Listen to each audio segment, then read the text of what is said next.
Segment 1, Review and Extension. Hello everybody and welcome to episode 22.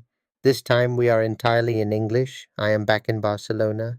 Still Dr. Martz, still alive after Colombia. After that adventure I did not feel like lecturing on phonology, neurolinguistics, or even systemic functional linguistics, but there was one structural feature that kept surfacing throughout the narrative, the Spanish subjunctive. And Luke WhatsApped me this morning. He said, I kept hearing Ronny use that form when we were in Colombia. I have to learn it anyway. But the book does not help me. Can you just walk me through it properly? Yes. So, today we return to it, not as beginners, not as tourists of grammar, but as serious learners. We will examine the Spanish subjunctive under narrative tension, how speakers use it to communicate uncertainty, to express doubt, to refer to possible future outcomes, to add subjective nuance, to deal with hypotheticals and subjective realities, and finally we will look at the subjunctive to communicate all this more subtly, so we will rely on trigger words, words that impose the subjunctive upon a clause, and we will look at words which trigger either the indicative, the regular form, or the subjunctive depending on context, and we will not study it in isolation. We use the thriller content to see how the subjunctive works in narration. Live, not in boxes, not in gap exercises. We approach this from both sides. Spanish does not operate without the subjunctive running parallel to the indicative across tenses and aspects. This includes subclauses, and without the subjunctive you cannot say, if I had known I would not have taken the trip, not even, if I knew I would not take the trip. So no conditional clauses without the subjunctive in Spanish. Watch out. Humans are effective for being able to communicate these subtleties, and this is what makes human language distinct from other forms of communication. Bees communicate but not in conditionals. For native speakers of English who are refining advanced Spanish proficiency, this is calibration. They may not consciously know that the basic ingredients for using a subjunctive form are these: a main clause, a subclause, different subjects in the main and subordinate clause. If the subject is the same, a different structure is triggered and the subjunctive does not apply, and one word makes all the difference. No subjunctive form if the form is not preceded by QUE, much like in French or Italian. And for those leaning into high-level English, the equivalent is that, as in that there be light. Normally you would conjugate the verb, but the English subjunctive always uses the same form as the infinitive and is therefore easy. And it is not strictly mandatory in English. In Spanish it is, not just for full professors, also for adjuncts, waiters, or whatever the profession, region, or register. It is not stylistically marked as in English as posh or upper end. No, it is difficult. Agreed. Check. But you already did the boxes elsewhere, and the conjugations coupled with the fact that there is no way around the Spanish subjunctive make this topic so prominent, no building site Spanish, hence we apply the subjunctive exactly where it belongs. For native speakers of Spanish or Castellano, this is an opportunity to step back and observe how your own system works and how it differs from English. So Anglophones, stay with me, and Hispanohablantes, observe your own system at work. We begin from visible form, then we elaborate on meaning, and later we return to Ronny, Diego, Luke, Matthew, and eventually to myself, and see how the subjunctive functions when tension rises. This is not a simplified lesson, it is careful analysis, and in the outro, Ronny, who is watching, will have his say, as always. Let us begin. In Escena 3, Ronny says, Si alguna vez llegara a eso, that is an imperfect subjunctive. It is not decorative, it is structurally necessary. And if you cannot explain why llegara appears there, you are not yet operating at advanced level. Now, stay with me. But we do not begin there. To understand why llegara works in that moment of tension, we must rebuild the system that makes it possible. This time we only have 20 minutes for part 1, so we move efficiently. No beginner drills, no comfort pedagogy. If you want to see that sentence in its full narrative environment, click link 1 right underneath this video at Lengua Explorer Episodio 21, Ronny en Colombia, El reto en tránsito. That thriller was designed to be analyzed afterwards, and that is what we are doing today. Now, let us begin at the origin. You are looking at the present subjunctive of hablar, okay? Cut. Segment 2. Modeling the system. Let's start from the beginning. Look at the word on the screen. I will try to fake a Spanish accent so that this is more fun. Hablar. You all know what it means, to speak. Now we look at the forms. Hable. Hables. Hable. Hablemos. Habléis. Hablen. This is the present subjunctive. We know the present indicative. Hablo. Hablas. Habla. Hablamos. Habláis. Hablan. Luke writes in the chat, "This reminds me of what my book said about the imperative. Speak, used as a command in the second person singular, is, Habla. and the negative is." No hables. He is right. Now we need to be precise about person reference. In Castellano, in line with the Instituto Cervantes standard, the negative imperative forms are No hables. Tú. second person singular, informal, No hable. Usted. formal singular, grammatically third person singular, No habléis. Vosotros. formal person plural, informal, used in Spain, No hablen. Ustedes. third person plural form, plural of usted in Spain. English has only you. Castellano, that is, Salamanca Peninsular Standard, distinguishes number and formality morphologically.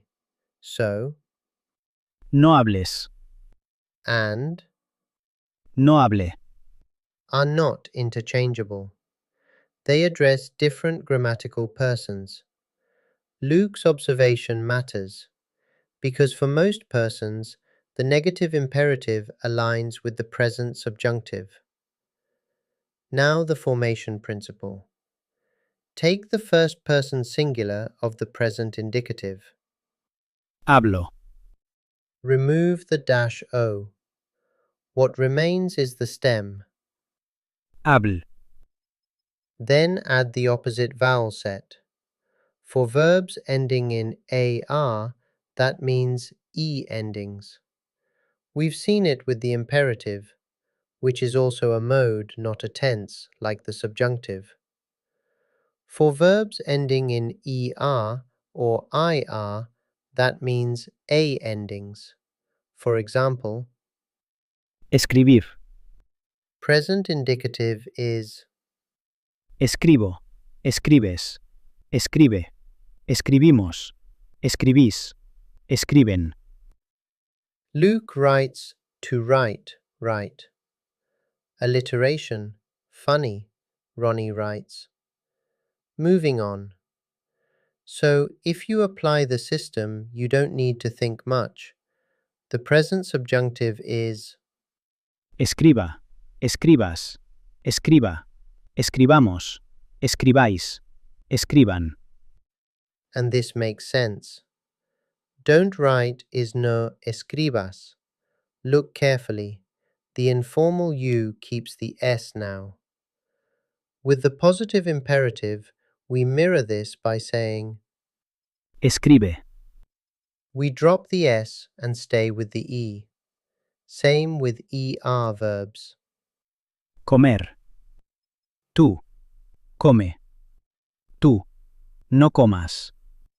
Or, Luke pastes the subjunctive in the live chat. Demonstrate your deductive engine. Ronny was faster. Coma. Comas. Coma. Comamos. Comáis. Coman. Like the English word coma. I replied in form, yes, in meaning, no. Ronny posted that I was not in joking mood today. Well, I am, but I have to keep this clean for you. Hence, I said, Ronny, show restraint. We know you are C2 native-like in Spanish and an American English native speaker. You should have given Luke a chance. But now we have the correct form, and Luke, you are not angry, are you? Luke wrote, British sobriety. That is the mechanism. Luke writes again. So, at the level of form, this is mechanical? Yes. At the level of morphology, it is mechanical. But morphology is not meaning. Ronny did not use the present subjunctive form, which would be, Llegue. yes, you're right, Luke. That would be the present subjunctive of, Llegar. but Ronny said, Si alguna vez llegara a eso, that is the imperfect subjunctive. We move to that now. Segment 3, the preterite subjunctive. We now return to the sentence Ronny used earlier. Luke writes in the chat that he can now see the forms on the screen, but he still does not understand how Ronny arrived at that form. His grammar book lists the paradigm, but it does not explain how the form is actually produced. Ronny responds immediately. He writes that since the professor asked him to show restraint earlier, he will do so now, and that perhaps the professor should explain it. Very well. Before we examine the rule, Diego will read the forms once again. Diego? llevara, llegarás, llegara, llegáramos, llegarais, llegarán. Nota bene. Llegáramos con cento gráfico. Thank you, Diego. These forms belong to what many grammars call the imperfect subjunctive, but which is also often referred to as the preterite subjunctive, because the form is derived from the preterite. Here we need to be precise with terminology. In English grammar, this tense is usually called the preterite. In Spanish grammar, it is called the pretérito indefinido. This tense expresses completed past events.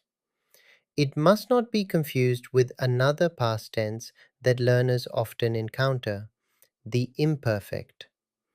In Spanish, that tense is called the pretérito imperfecto. For the formation of the subjunctive form, we do not use the imperfect.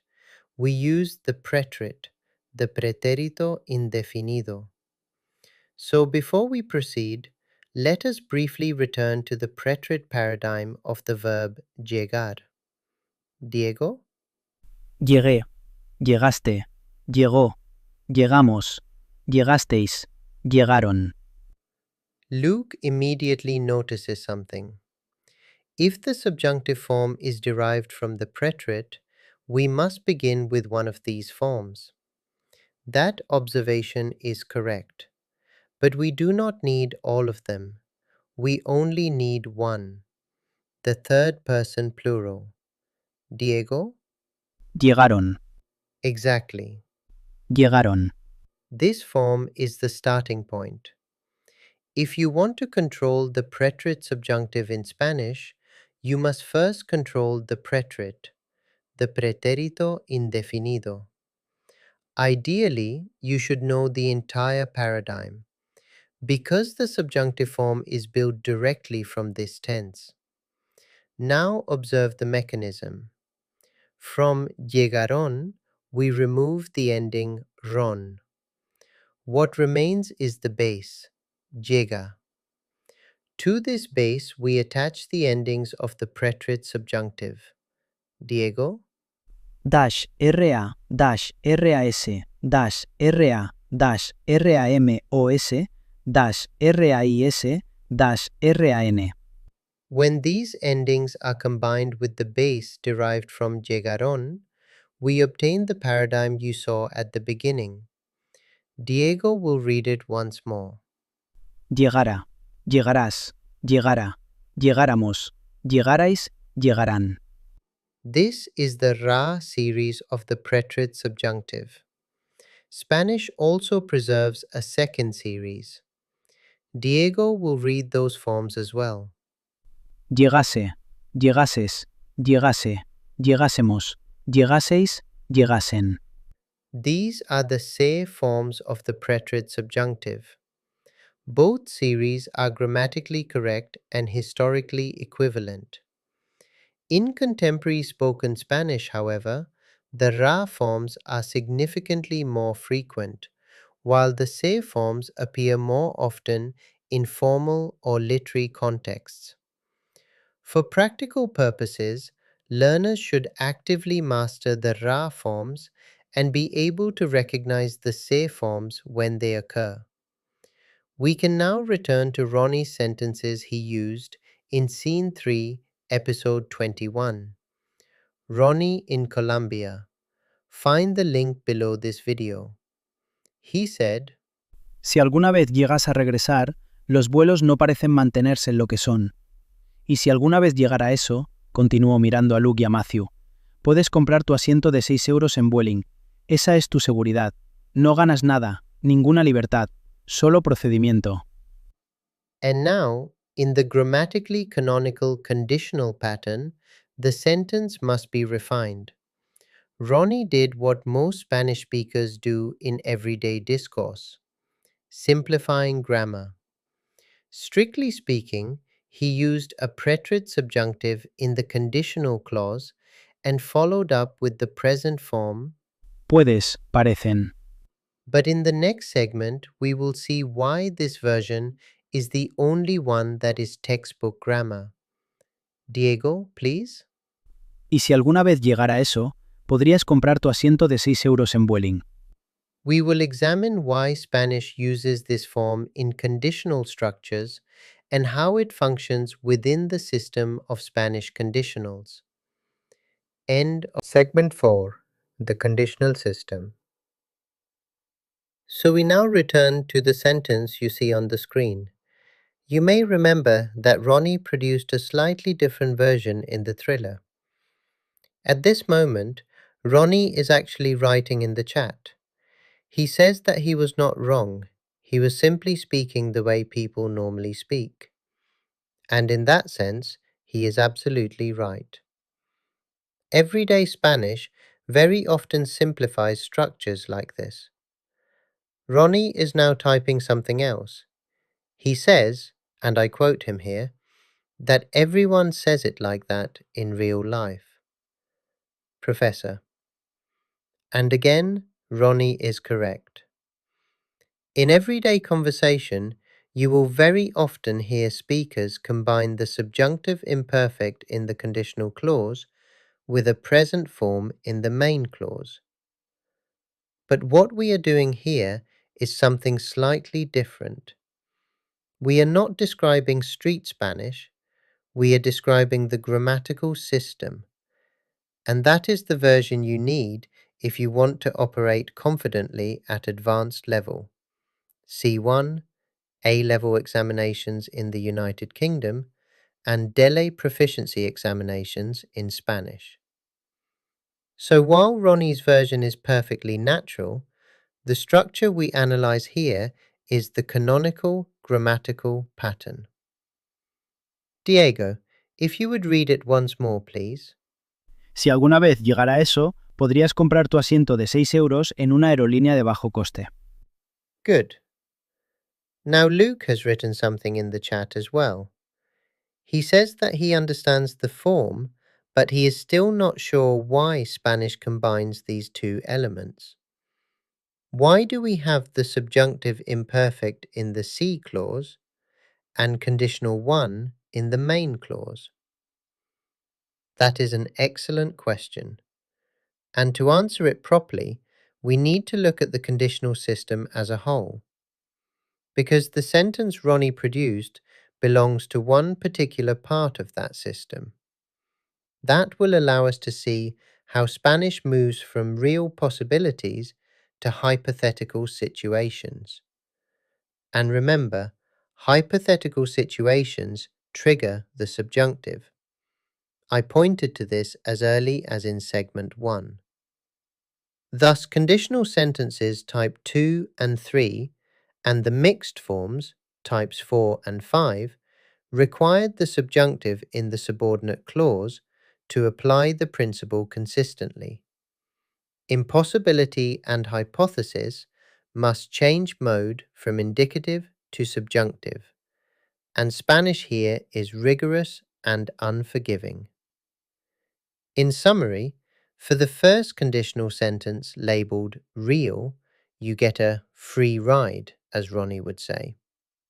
All other constellations, 2, 3, and the mixed forms, 4 and 5, require the subjunctive for what has been said already.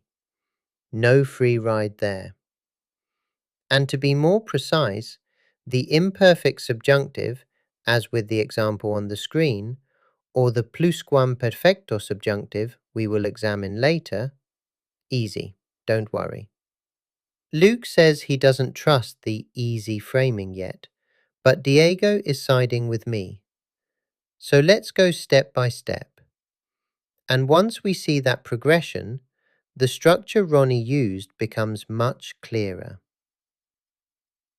Before we continue with Ronny's sentence, we need to take one small step back and look at the first conditional. The first conditional describes real possibilities. These are situations that can realistically happen. They are not hypothetical in the strict sense, and they are not situations that are impossible or purely imagined. So in the conditional system, we are dealing with 3 layers. First, the real condition. Second, the hypothetical condition. Third, the counterfactual condition, something that can no longer become true. What is interesting is that the second and third layers can interact with each other, but the first conditional is fixed. It always follows one of 3 patterns. The first possibility is a law of nature. Here we use present tense in both clauses. For example, if you heat water to 100 degrees Celsius, it boils. Spanish works exactly the same way. The second possibility describes a real future scenario, something that has not happened yet, but could realistically happen.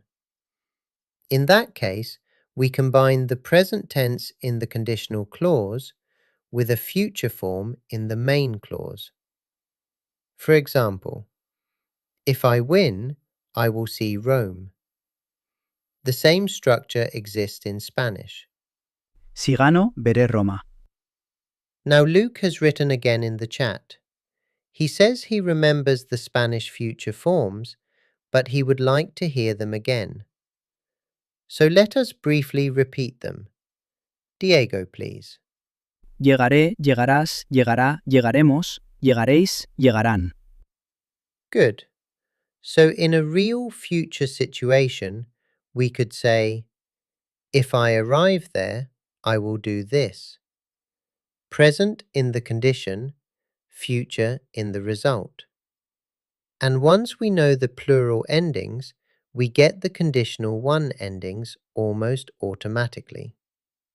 Diego. Ia, ias, ia, íamos, íais, ían. So Luke and all the others, the conditional I is easy. Just take the infinitive and add the endings you know from the imperfect, imperfecto. Don't think twice. Deduce and infer. This will save you a lot of work. Despite the many conjugation there is method, not in the madness, in Spanish. More so maybe than in English, honestly. Sincere. The third possibility is also part of the first conditional system, but it uses the imperative. For example, Si quieres ver el clásico, ven conmigo. so here the structure becomes present in the condition, Imperative in the main clause. Again, Spanish behaves exactly the same way. Now we leave the area of real conditions and move into the area of hypothesis. And this is exactly where Ronnie's sentence belongs. Ronny wrote in the chat earlier that under the circumstances we were facing on our trip to Colombia via Miami, it was not even certain that we would return home. So we are no longer talking about a realistic condition. We are now talking about a hypothetical scenario. And Spanish reacts to hypothetical thinking in a very systematic way. Hypothesis requires the subjunctive. Remember, ponerlos dinose. So the moment we move away from reality and enter the hypothetical domain, Spanish switches from the indicative to the subjunctive in the conditional clause. That is why we now move from the present indicative to the subjunctive imperfect. Luke has posted yet another message online. He says that English seems simpler here, and he gives two examples. If I won, I would see Rome. If I had won, I would have seen Rome. And he is right. English expresses this system mainly through past forms. That is, the past simple or the past perfect. But the logic is actually the same. Before we continue, there is one small detail that is worth remembering. In English, if the if clause comes first, we normally separate it with a comma.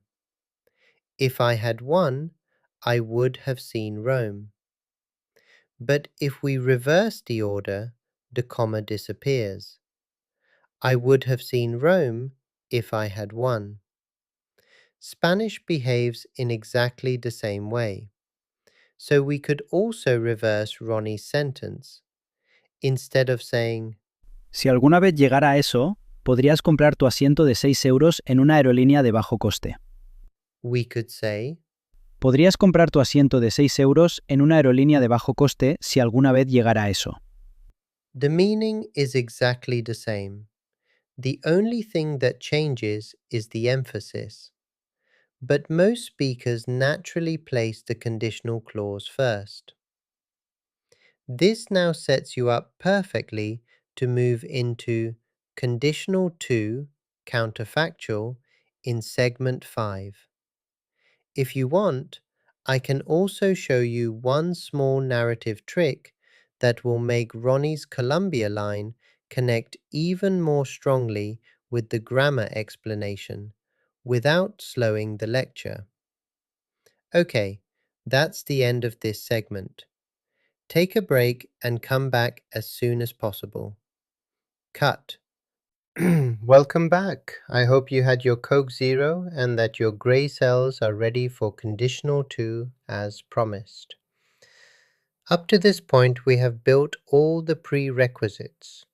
We have shown that the conditional is a mode, not a tense. We have shown that hypotheticals are expressed through the subjunctive system. And we have run parallel systems between English and Spanish so that the logic becomes transparent. And here we are. Now we are faced with a structure that combines two things at the same time. First, we must remain in the past domain. Second, we must remain in the subjunctive, because we are still in the hypothetical space of the conditional sentence. Those two things must come together. So the condition of the sentence moves into what Spanish grammarians call the pluscuamperfecto de subjuntivo, and the consequence moves into what Spanish calls the condicional compuesto, what I call conditional to in English. Let us look at the logic. English does exactly the same thing for the impossible hypothetical. If I had won, I would have seen Rome. Both halves are composite structures, two parts. The first one contains had plus participle, and the second one contains would have plus participle. Spanish mirrors this structure almost perfectly. The condition uses the pluperfect subjunctive, hubiera/hubiese plus participio. Remember that the esse preterite subjunctive is literary and of minor importance here. We use the imperfect subjunctive of Diego. A ver, por ejemplo, hubiera visto.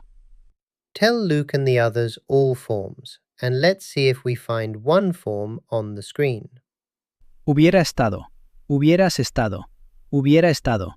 Hubiéramos estado. Hubierais estado. Hubieran estado. The consequence then uses the condicional compuesto, and again we use the haber, this time the conditional one form, and this is method. Let's use ver as an example and apply this rule. Habría más. Participio. Diego, please give Luke and our audience all forms. ¡Wow! ¡Qué fácil es así como lo presentas! Habría visto. Habrías visto. Habría visto. Habríamos visto. Habríais visto. Habrían visto. Thanks.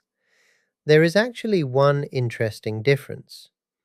English uses three forms, but only at surface level. Grammatically, it is just two: would, have, seen. One element is would, tick. Have seen. We know that, right? That's the present perfect. No has in the third person singular after auxiliaries like would. So the formula becomes would plus present perfect. So we're down to two elements, and this replicates the composite two-element structure of Spanish. Habría visto. Therefore, structurally, the principle is exactly the same. So the third conditional, if I had won, I would have seen Rome, must be. Si hubiera ganado, pluscuamperfecto de subjuntivo, habría visto. Condicional compuesto, Roma. Now look at the sentence that appears at the bottom of the screen. This is the sentence adapted from our thriller narrative. Diego, would you please read the sentence for us? Si Ronny fuera el tipo de persona que ignora anomalías, nunca habríamos estado tan alerta con el cambio de avión en Miami. Now look carefully at what happens here. The condition uses fuera, which is the imperfect subjunctive. But the consequence uses habríamos estado, which is the conditional too. So the sentence does something interesting. It mixes two conditional systems. The condition belongs to type 2, but the consequence belongs to type 3. And that is exactly what the X structure on the screen shows you. One branch of the X takes the condition from type 2, and the consequence from type 3. This is what grammarians call a mixed conditionals, as it works the other way around too, with the condition belonging to type 3 and the consequence belonging to type 2. Think of the English sentence. If Elias had not suffered from an illness, he would still be playing for the English selection. Luke was slightly irritated, well, as irritated as a Brit can be, and asked, "So Spanish uses the subjunctive even here?" And I answered, "Yes, Luke. Spanish uses the subjunctive quite generously. You will see it again and again whenever we enter the hypothetical domain." Let's test this quickly. If the condition uses the pluperfect subjunctive, what form does the consequence take? Exactly, the conditional to. Once you understand that symmetry, the system becomes very predictable. Speaking of systems, Diego had reminded me earlier that we needed to go somewhere. He told me that Matthew had texted and that he was arriving in Barcelona today. Already? Diego explained that Matthew was flying in from London Gatwick on Lengua Explorer flight LXE 7827. Interesting. So we would meet Matthew again much sooner than expected. That was the complicated part of the day taken care of. Then Diego mentioned something else. He said that his grandparents had asked whether I might come for dinner afterwards. Dinner? I asked what his grandmother intended to cook. The last time we had seen her, she had been ill, so I wondered aloud whether this was going to be some sort of medical soup. Diego reassured me. Yes, his grandmother was a physician, but that was not the issue. She was preparing my favorite dish. My favorite dish? Diego simply smiled and said that I would find out. So after this segment, we will go to Barcelona El Prat Airport, wait for Matthew's arrival, watch a few aircraft, and continue our discussion of the subjunctive system in a slightly more relaxed setting. Don't miss it. Thanks, Diego, and thank you for your attention. Studio Segment 6 El Prat Airport, Terminal 1B. While we were on the aerobus to Terminal 1, Luke texted me again. Luke apparently wanted to hear the rule for the third conditional one more time, so I told him the short version. The condition uses the preterite subjunctive plus the past participle, and the consequence uses the conditional composite, that is, the infinitive with the imperfect endings plus the past participle. As I always tell you, Luke, tenses before mode. If you do not know the pretérito indefinido and the pretérito perfecto, learning the subjunctive becomes unnecessarily difficult. A moment later, Luke sent a check mark. Apparently, he had understood. We stepped off the aerobus and walked to the visitor area of Terminal 1B. At Lengua Explorer, flight LXE 7837 from Gatwick had already arrived and was standing at the gate, an Airbus 321neo. Next to it, another aircraft, an A320neo, was preparing for boarding to Sevilla. Passengers slowly began to come out, but Matthew was nowhere to be seen. Then Diego's phone vibrated. A message from Matthew. He had arrived late at Gatwick and missed the At Lengua Explorer flight to Barcelona. That aircraft had departed punctually as always. The next At Lengua Explorer flight, this time operated by an A320neo, would leave 2 hours later, so Matthew would now have to wait. I looked at Diego and said, if Matthew had not arrived late at Gatwick, he would have caught the aircraft to Barcelona. Si Matthew no hubiera llegado tarde a Gatwick, habría tomado el avión a Barcelona. ¿Es correcto? ¿Es lo mismo que dijiste en inglés? Yes, exactly the same structure. Condition in the subjunctive past, consequence in the conditional to. Well done. Fortunately, At Lengua Explorer is known for being punctual, so Matthew will simply arrive a 2 hours something later than expected. But since his flight from Gatwick now departs in 2 hours, we would be waiting here all evening.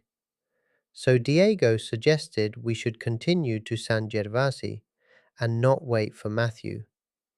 When he arrives, he can simply take the aerobus to Plaza Catalunya, walk along Avinguda Diagonal, and cross over to San Gervasi. He is an athlete after all. On the Aerobus back from the airport, Diego asked me something in Spanish. Profesor, una cosa. Si algunos espectadores no han entendido bien lo de cuándo con indicativo o subjuntivo o lo de busco con subjuntivo, ¿qué pueden hacer? If you would like a short follow-up explanation of cuando with the indicative or the subjunctive, or verbs like busco that require the subjunctive, you can answer the YouTube poll on your screen now. And if you want to see where today's example sentence comes from, you will find the linguistic thriller linked below this video at Lengua Explora, Episodio 21, Ronny en Colombia, El reto en tránsito. And Ronny has just sent a voice message. Listen. Kierkegaard once said, "The most painful state of being is remembering the future, particularly the one you'll never have." I suppose Matthew is remembering the Barcelona flight right about now. The end.